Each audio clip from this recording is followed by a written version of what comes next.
กับสบายดีทุกคนเนาะมื่อนี้มาทักทายกันเช่นเคยเนาะเพราะว่าถึงวันเสาร์วันอาทิตย์บ่าวแพงก็เลยว่าญาติโอกาส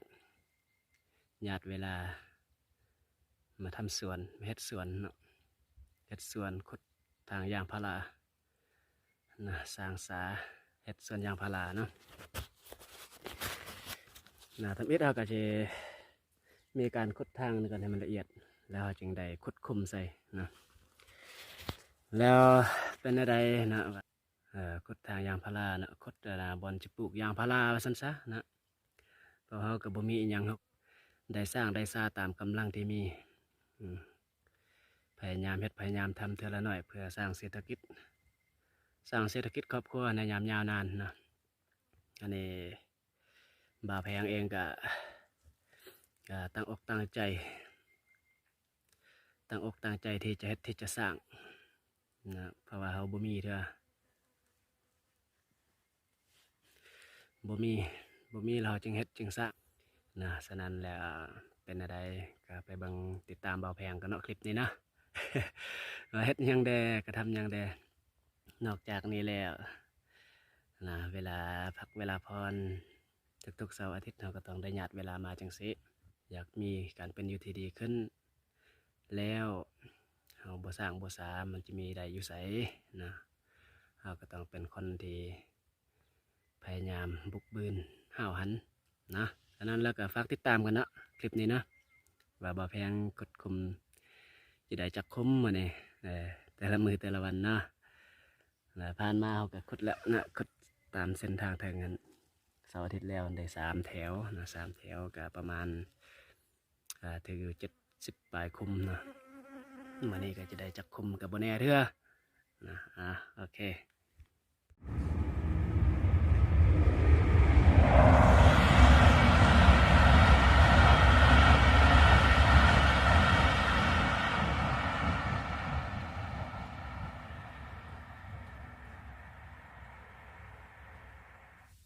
สบายดีทุกท่านนะ วันนี้ก็มากินข้าวน้ำบ่าวแพงเด้อบ่าวแพงก็มันเสาร์อาทิตย์ก็หาเวลามาเฮ็ดสวนยางพาราก็บุกเบิกใหม่เป็นอะไรกับคนหาเช้ากินค่ำเนาะกับคนทำมาหากินเอาบ่เฮ็ดหยังก็บ่มีหยังแล้วบ่เฮ็ดก็บ่เกิดบ่สร้างก็บ่เฮ็ดก็บ่มีซั่นซะเนาะ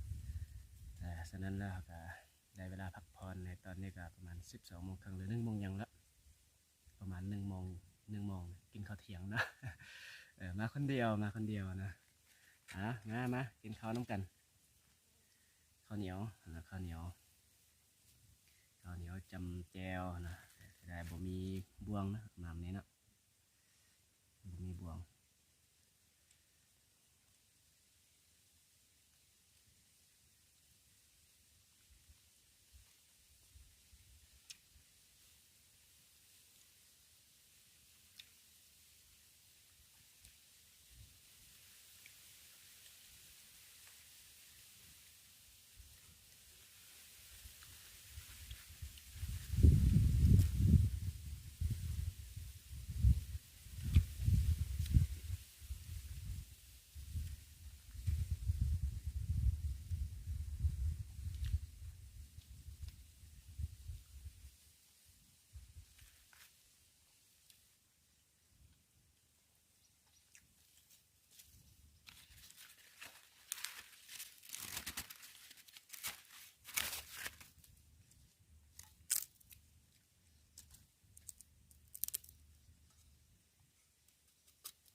งหน่อไม้เนาะละคอมจะบ่คอมส่วนไหนเนาะ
อ๋อ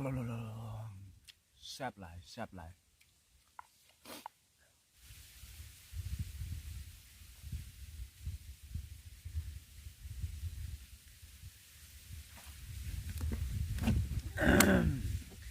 รับเอาเข้าใจนะวันนี้การกินอาหารก็ถือว่าสำเร็จเป็นที่เรียบร้อยแล้วเนาะก็ขอเอาเข้าใจนำบรรดาท่านที่ติดตามรับชมนะครับรับชมคลิปของข้าพเจ้านะในการเคลื่อนไหวเรียกงานเอิ้นว่าแบบบ่าวแพงว่าซ้ำๆเนาะบ่าวแพงเฮ็ดหยังบางทีก็จิพยายามเฮ็ดคลิปลงเรื่อยๆนะแต่อย่าลืมนะบรรดาท่านผู้ชมทั้งหลายอย่าลืมขอกดติดตามให้ได้เนาะอยู่เดี๋ยวนี้นะกดติดตามแล้วก็อย่าลืมกดกระดิ่งเพื่อที่จะได้รับชมคลิปใหม่ๆในเวลาต่อไปนะขอบใจ